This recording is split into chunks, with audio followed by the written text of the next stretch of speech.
नमस्कार दोस्तों। आज हम एक इम्पॉर्टेंट टॉपिक के ऊपर बात करने वाले हैं, बैंक एंड इट्स फंक्शन। जो लोग बैंक का प्रिपरेशन कर रहे हैं तो ये चैप्टर उनके लिए बहुत ही इंपॉर्टेंट है। ये बैंक के एग्जामिनेशन में बहुत बार इसको यहाँ से क्वेश्चन पूछा जा चुके हैं। तो चलिए स्टार्ट करते हैं डिफिनीशन से। What is bank? बैंक किसको बोलते हैं? तो डिफिनीशन से आने से पहले एक चीज आपको देखना पड़ेगा कि एग्जिस्टेंस ऑफ बैंक, बैंक कैसे, कहाँ से, कब, कैसे आया। तो मैं एक यहाँ पर एक एग्जाम्पल लेना चाहता हूँ। मान लीजिए मिस्टर ए है और मिस्टर बी है, ये दो आइडेंटिटी है। मिस्टर ए के पास क्या है? एक्सेस ऑफ मनी है, एक्सेस मनी है। और मिस्टर बी के पास शॉर्टेज ऑफ मनी है।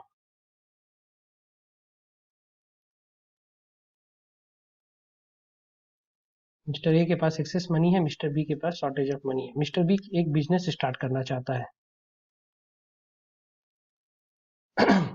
मिस्टर ए के पास जब एक्सेस मनी है तो वो जो पैसा अपने पास रखा हुआ है तो उसको दो चीज का इशू हो रहा है। एक तो उसको डर लग रहा है कि थेफ्ट, कहीं चोरी ना हो जाए, और दूसरा बात है कि उसको पैसे का वैल्यू मिलना चाहिए जो कि उसको नहीं मिल रहा है अगर वो पैसा अपने पास रखा हुआ है तो। सो अगर मिस्टर ए के पास दो इशू है, थेफ्ट का इशू है और देन पैसे का वैल्यू नहीं मिल पा रहा है। मिस्टर बी के पास शॉर्टेज ऑफ मनी, वो बिजनेस एक्टिविटी नहीं रन कर पा रहा है। Somehow mister B came to know that कि मिस्टर ए के पास पैसा है, तो मिस्टर बी ने मिस्टर ए को अप्रोच किया और बोला कि तुम्हारे पास जो पैसा है वो पैसा हमको दो, मैं बिजनेस एक्टिविटी रन करना चाहता हूँ और तुमको जो भी इंटरेस्ट वगैरह लगेगा मैं तुमको प्रोवाइड करूंगा। मिस्टर ए ने कहा कि मैं आपको तो जानता नहीं हूँ साहब कि आप कौन है, तो मैं आपको कैसे लोन दे दूं या कैसे मैं आपको पैसा दे दूं, तो मैं आपको पैसा नहीं दूंगा। तो इसी चक्कर में ना मिस्टर बी का कोई इकोनॉमिक एक्टिविटी स्टार्ट हो पा रहा है, ना बिजनेस स्टार्ट हो पा रहा है, और ये एक चिंता लगा रह रहा है मिस्टर ए के। तो इसी बीच में आता है, there comes the bank. Bank आता है। बैंक अगर आपको बोलता है कि मिस्टर ए को कि आपको क्या इशू है, तो मिस्टर ए ने कहा कि मेरा थेफ्ट का इशू है, मेरा अगर मेरे पास पैसा है तो वो डर लग रहा है चोरी हो जाएगा। बैंक ने बोला ठीक है, वो पैसा हमको दीजिए, मैं आपके पैसा को सुरक्षित रखूंगा। और उस बैंक ने मिस्टर ए से पूछा और क्या इशू है, तो बोले कि मेरे पैसा को टाइम टू टाइम वैल्यू मिलना चाहिए। तो बैंक बोला कोई दिक्कत नहीं, आप पैसा मेरे पास रखिए, मैं आपके पैसे को वैल्यू प्रोवाइड करूंगा in the form of interest. तो ये सोचकर और बैंक के ऊपर बिलीव कर मिस्टर ए ने बैंक के ऊपर पैसा, बैंक को पैसा दे दिया। मिस्टर बी ने जैसा पता किया कि बैंक है, तो बैंक के पास अप्रोच किया कि हमको एक बिजनेस एक्टिविटी रन करना है, तो आप हमको लोन प्रोवाइड कीजिए। बैंक ने मिस्टर बी को बोला किस टाइप का बिजनेस करना चाहते हैं आप, क्या है नहीं है, कैसा प्रपोजल है, कैसा वायबल है कि नहीं, आप कैसे पे करिएगा वगैरह।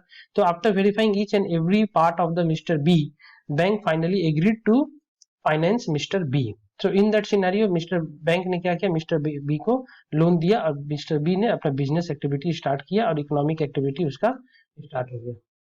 और इकोनॉमिक एक्टिविटी स्टार्ट होने से वो अपना एम्प्लॉयमेंट जनरेशन भी करने लगा, और एम्प्लॉयमेंट जनरेशन करने से इकोनॉमी में देखा गया कि ग्रोथ भी आने लगा।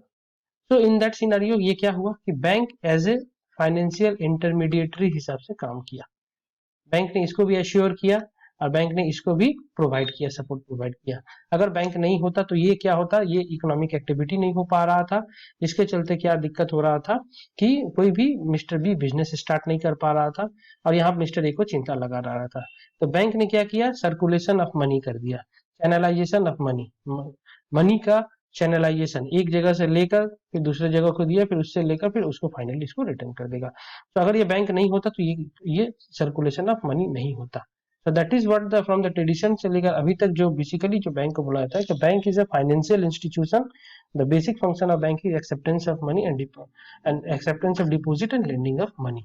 तो बैंक एक फाइनेंशियल इंटरमीडिएटरी के हिसाब से काम किया। So there is the concept of bank exist करता है। अगर बैंक इकोनॉमी में नहीं होता तो इकोनॉमिक एक्टिविटी परफॉर्म करने में दिक्कत होती। अब जैसा कि हमने आपको बोला कि traditional function of bank, bank का जो ट्रेडिशनल फंक्शन है अगर आपको देखा जाए तो ये दो भागों में बेसिकली डिवाइड किया गया है। एक है आपका प्राइमरी फंक्शन और दूसरा है आपका सेकेंडरी फंक्शन।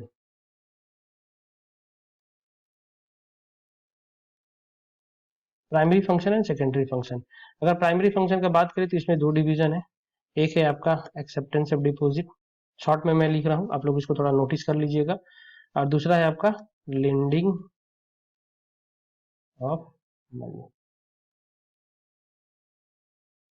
आप जानते हैं कि एक्सेप्टेंस ऑफ डिपॉजिट अगर बात किया जाए, बैंक डिपॉजिट एक्सेप्ट करता है तो किस किस फॉर्म में, savings account, current account, fix deposit and then recurring deposit. These are the deposit available in bank: savings account, current account, fixed deposit and lending up, and fixed deposit and recurring deposit. अब lending अब बात करें तो इसमें दो type का lending bank provide करता है, एक होता है आपका लोन, एक होता है आपका एडवांसेस। अभी हमने कुछ बात नहीं किया है कि सेकेंडरी फंक्शन का क्या है, मैं सिर्फ अभी प्राइमरी फंक्शन के ऊपर आप लोगों से बात कर रहा हूँ।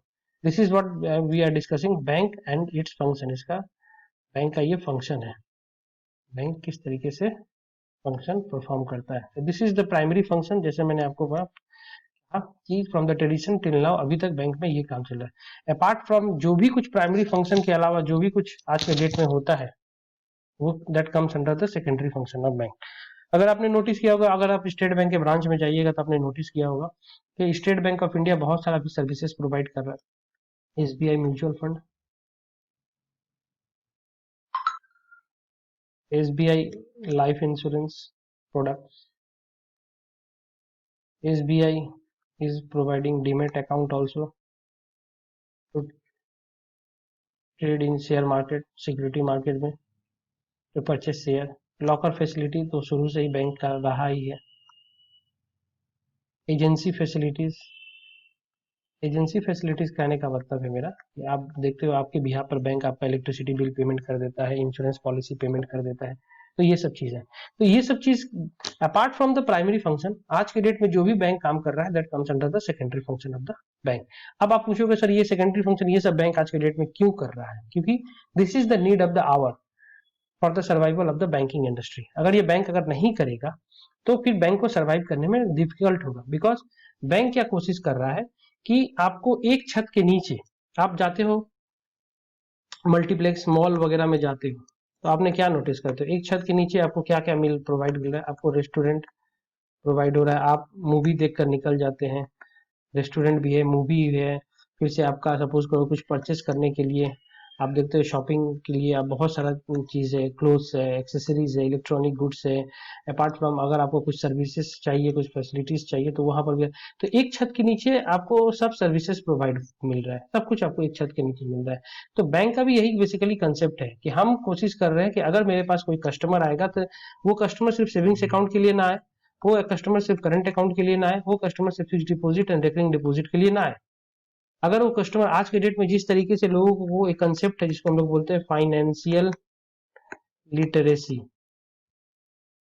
फाइनेंशियल अवेयरनेस भी बोल सकते हैं आप, जिस तरीके से लोग का कंसेप्ट चेंजेस हो रहा है कि नहीं अब सिर्फ सेविंग्स अकाउंट में पैसे नहीं रखना है, पैसा अभी हमको शेयर मार्केट में भी इन्वेस्टमेंट करना है, शेयर सिक्योरिटीज मार्केट में पैसा हमको म्यूचुअल फंड में भी इन्वेस्टमेंट करना है, पैसा हमको इंश्योरेंस पॉलिसीज में भी इन्वेस्टमेंट करना है, और बहुत सारे जितना भी apart from the others investment areas है। तो बैंक बोल रहा है कि अगर आपको शेयर में इन्वेस्टमेंट करना है तो वाई नॉट हमारे पास आइए, हम आपको डीमेट अकाउंट ओपन कर दे रहे हैं।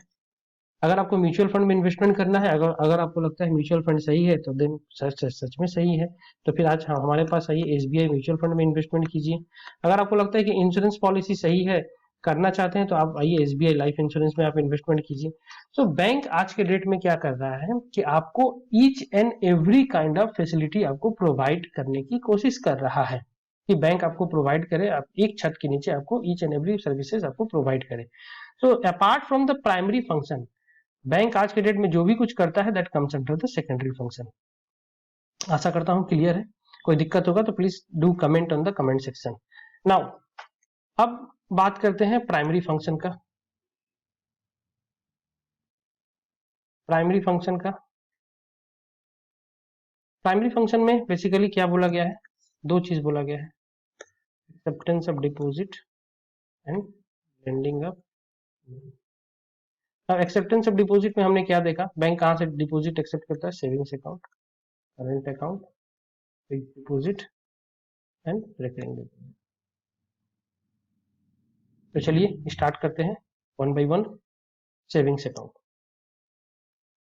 आप लोग सभी ने सुना होगा सेविंग्स अकाउंट, सभी लोग के पास सेविंग्स अकाउंट आशा करते हैं होगा। जिन लोगों के पास नहीं है, प्रधानमंत्री जन धन योजना अभी भी स्कीम अवेलेबल है, आप ओपन करवा सकते हैं, कोई दिक्कत नहीं है उसमें।